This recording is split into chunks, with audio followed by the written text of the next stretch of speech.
What's up, everybody, and welcome to Joystick Ayrton. So my name is Ayrton. I'm a computer hardware enthusiast, a gaming enthusiast. I used to run a channel called PC Pit where we had about 4,000 to 5,000 subscribers at our peak, and we were just reviewing graphics cards and motherboards, and I sat outside the Micro Center for 48 hours and a bunch of absurd stuff, and then eventually it just got overly expensive, and the pandemic really hurt some stuff, and then inflation and all that good stuff. So I really kind of lost a passion for striving for the next motherboard video, and it just wasn't there for me anymore. But then I got a Steam Deck, and I ended up getting a ROG Ally, and I got a GPD Win 4 on the way, and that's really kind of led us here. Another major influence to that and to this video is I really fell into watching the Nerd Nest and Retro Game Corps, the Phawx, Fan the Deck, and where I love watching those guys, there's also times where I'm just absurdly disagreeing with them and I'm screaming at the TV or the Steam Deck or whatever it is. And so that's kind of why I wanted to make this video, and why I think a ROG 2 or an Ally 2 is never gonna actually formulate to being anything, and why I think the first one has been an atrocious hardware nightmare. So let's jump into it. Okay, so I've had not one, not two, but three ASUS Rog Allies, or ASUS Rog Allies, depending on who you ask, or maybe what part of the world you're in. And I started off this journey so thrilled.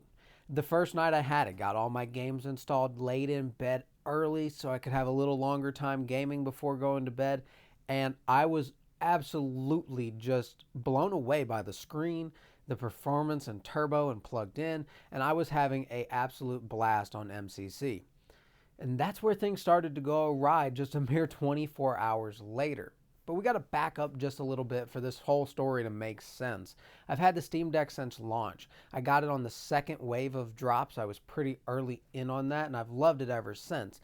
But I'm one of those guys who wants every game I can have access to anywhere, and it doesn't really matter the price to me.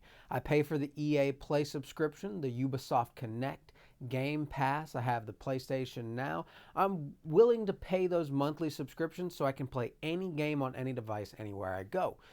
And then I was like, man, Halo or just any of those games on Game Pass or EA Play on the Steam Deck would be awesome. So let's put Windows on this thing. And there's a couple shortcomings with that. Booting MCC off of an SD card was atrocious. It would sometimes take 10 to 15 minutes on a almost $200 SD card to actually boot into that. And that's if I could even get the game to launch. You have to mess with it to where you get Windows to think it's an Xbox 360 controller. So a little bit of setting up there, even though once you set it up, you can just make that launch every time you start the Windows installation or you start booting into Windows. It's got a vertical display. So with that comes other issues with certain titles, and installing Windows is just a little bit trickier. It's not as simple as just jumping in with a flash card or with a USB ISO. There's a little bit more to it than that. But it just kind of was a really bad experience for me. Some games wouldn't download, some games wouldn't launch, and I was like, you know what? I'm just going to have the Steam Deck and the verified games with me when I travel, because I travel a lot. That's when I'm going to play those games, and the games that I want to play that are on Game Pass and so on and so forth, I'll play those at home. Well, some time went by, and I was like, an A&E Neo or a GPD Win device, or all these. I've seen them. I've seen Fan the Deck and the Nerd Nest talk about them. I've seen Retro Game Corp, and I was like, let me look into that a little bit. And then I saw $1,100, $1,200, $1,300, and I just was turned away pretty quick, considering how avid I am into PC gaming. I have my entire custom-built PC with water blocks and different tube bends here and there, and it's a financial investment there. And then here's a handheld where I'm spending $1,500 after tax or something crazy. And after I pay that, it's an Indiegogo campaign, and I'm not going to get it for 3 or 4 months. So there was a lot of trade-off that I just thought, I'm going to pump the brakes on this.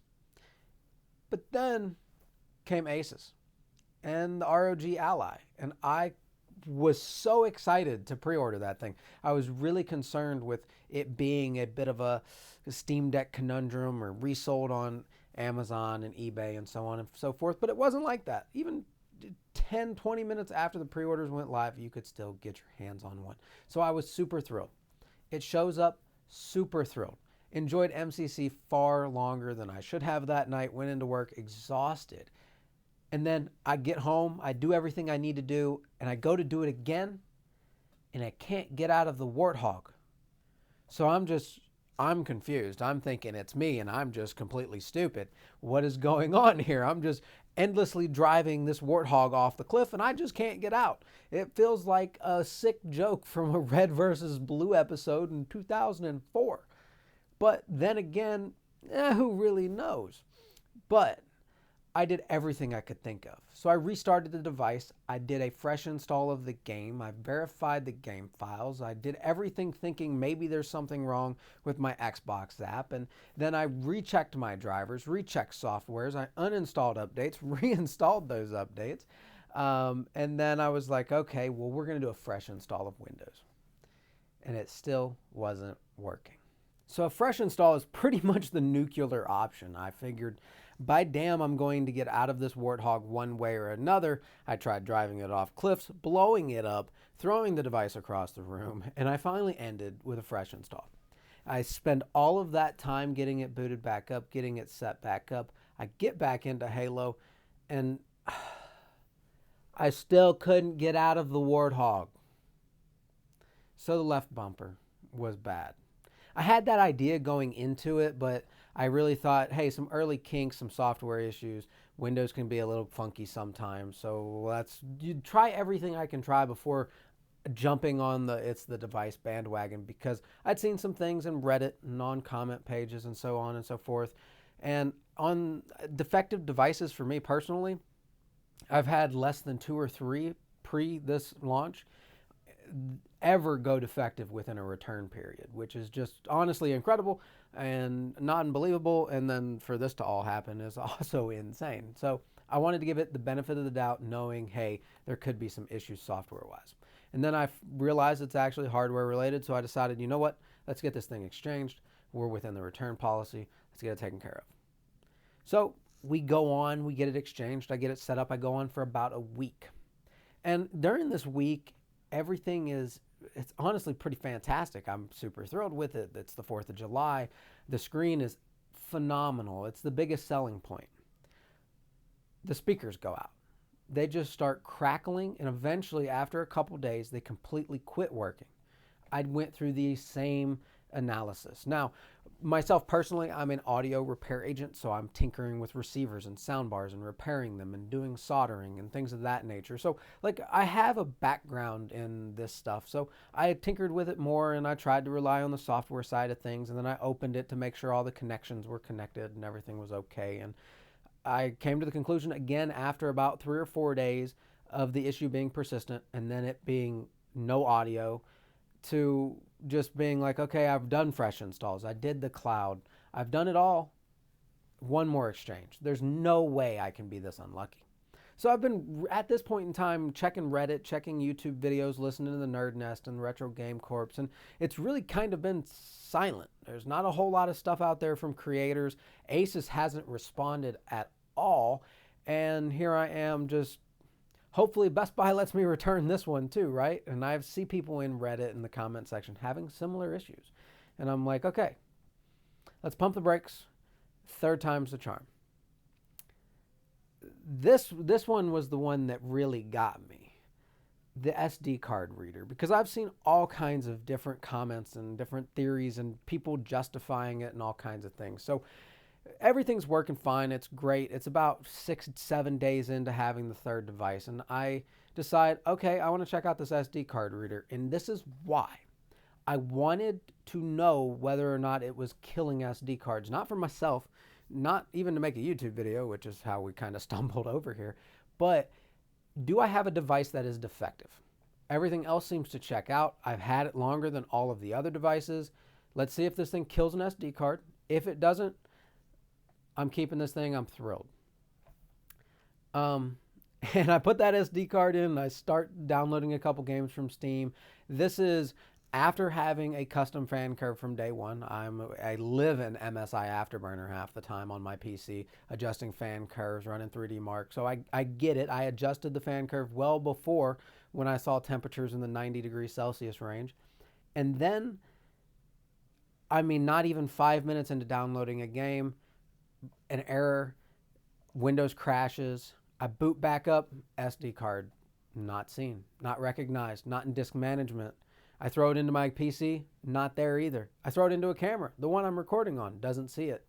I throw it into every single device I had in my entire house and it did not see it. So that told me whatever happened killed the card. So it wasn't hot. It was well under 50 degrees Celsius at that point in time. So it's not a heating issue that is causing that. And Retro Game Corp talked about having some similar issues doing the exact same thing with the review model that he got. He ended up sending that back to ASUS. It didn't kill his cards.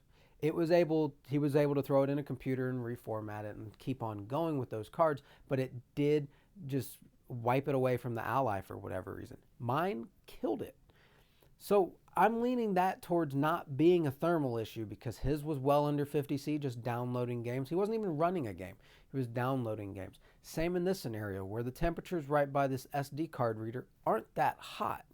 So there's a flaw in the SD card reader killing these cards. And I'm reading comments about, oh, just upgrade the internal storage. Who needs an SD card reader? And, you're just a peasant gamer. You shouldn't be using an SD card. This is being sold to the masses at a large price, $700, even though you're looking at GPD Win 2s and 4s and AYN, all of these extremely expensive devices. And this is only $700. It's a pretty good deal. But for $700, it shouldn't eat your $200 SD card or your $50 SD card. You don't want to have a device where something is faulty or could be faulty. That's just in the back of your head the entire time. And some people that are buying these devices buy them, whether they're a console gamer and this is their first intro into PC gaming, or they're a Switch gamer, or whatever that might be. They might be that plumber or that electrician who gets an hour to play every day, isn't super into tearing apart his hardware, doesn't want to have to upgrade an internal SD card. It's a whole lot easier for that blue collar, white collar guy to throw an SD card in and call it a day and play his games off of it, because he's been doing stuff like that his entire life and he understands it, and it's not something he has to research, watch YouTube videos on. He can just do it. It's easy. Call it a day. So that makes that argument completely irrelevant, especially when you're talking about a $700 device that should just work. So I've decided at that point we're done. It's $700 that obviously needs to be better spent somewhere else until there's a revision 2 or something gets ironed out, because this is what it feels like to me.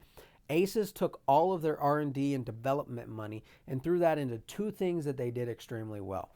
The actual design of the device where you're holding it. I don't mind the Steam Deck. I think it has, honestly, it has a really nice just design in general on the shell, but I liked the Ally more. I thought it was great. And then they threw the rest of that money into the screen, where it looked phenomenal all the time, especially on older games, Assassin's Creed and things like that from the early 2000s, 2010. But you couldn't use what that screen was potentialized on modern titles. It still looked better than the Steam Deck. You just couldn't use it to its full potential, and that's okay to an extent. But everything else was just thrown together. It's like they took buttons out of a 1989 defective Game Boy and threw it all together and said, well, you got a good screen and we kind of wired all this stuff up together. Hopefully it works. And now they're obviously seeing it's not working. It feels like a half-baked product, like they were just trying to rush it out to market. And that's just the beginning of its problems. On the hardware side of things, not only is that an issue, but the performance isn't where it needs to be to really justify, if you have a Steam Deck, having one of those, even if you are like me and you want a dedicated Windows handheld. It's 10-15% at best sometimes, and it doesn't really shine unless it's in turbo mode and your battery lasts for 40 minutes, or you're in turbo plus mode and you're plugged into the wall, which is really about the only way to play it. So there's just so many flaws in a device that's half-baked. And then ASUS's not even at the wheel, or they're drunk at the wheel, not really responding to anyone. And the few things they're saying in their Discord community and out publicly are vague and not really leading me to feel like, one, there's a solution coming down the line. I think it's a design flaw on the SD card reader, and it's not a hardware flaw. And that being a design flaw is going to hit many more people than it is going to be if it's just a hardware issue and it's only a few of us, but it's thousands of these devices.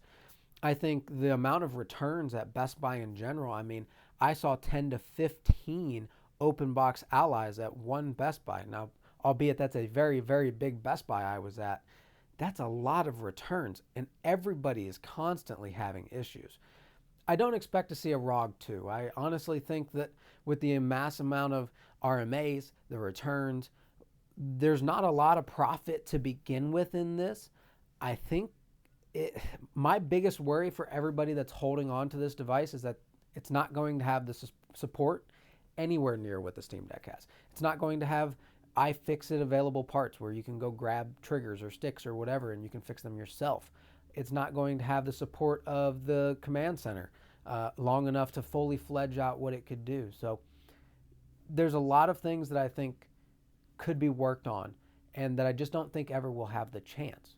With all of that being said, I really think, honestly, that it's just a half-baked product with a number of issues, a few bright sides where if they put in the effort and they put in the people and all of their focus on making this a good device, they can get there. The question is, are there too many numerous issues? And with that, too many returns, a design flaw. And financially, when they sit down and look at it, is a second version worth doing? I think that's my biggest worry for people that are going to hang on and hope they sort things out. I'm super worried that ASUS, who couldn't put a capacitor on a $700 motherboard correctly, could end up just being like, to hell with it. We're not making that much money anyway. Why the trouble? So I think right now they're probably losing money, and that's a bad sign. So with that being said, I want you guys to let me know what you thought of this video in the comment section down below. Do you agree with me? Do you completely disagree with me? Because I think this is kind of a hot take, to be honest with you. But with that being said, I have a lot of videos planned for this channel. We have the Atomic Purple Shell for the Steam Deck. I got Holofax sticks coming, so we're going to do some install videos, some how-tos. I have a GPD Win 4 on the way. It's the 6800U model, but it's stuck at customs right now. I don't really know why, but I bought it on AliExpress, so hopefully it's actually a GPD Win 4, but we'll see how that all turns out. So I got a bunch of different ideas and things I want to do on here. Big passion, and just really enjoyed watching the Nerd Nest and Retro Game Corps and Fan the Deck and all those guys. So I'm going to link their channels in the description down below. So if you guys stumble upon my video and haven't seen them, you can see them and see where I'm getting some of my influence from. But thank you for watching the video, and we will see you in the next one.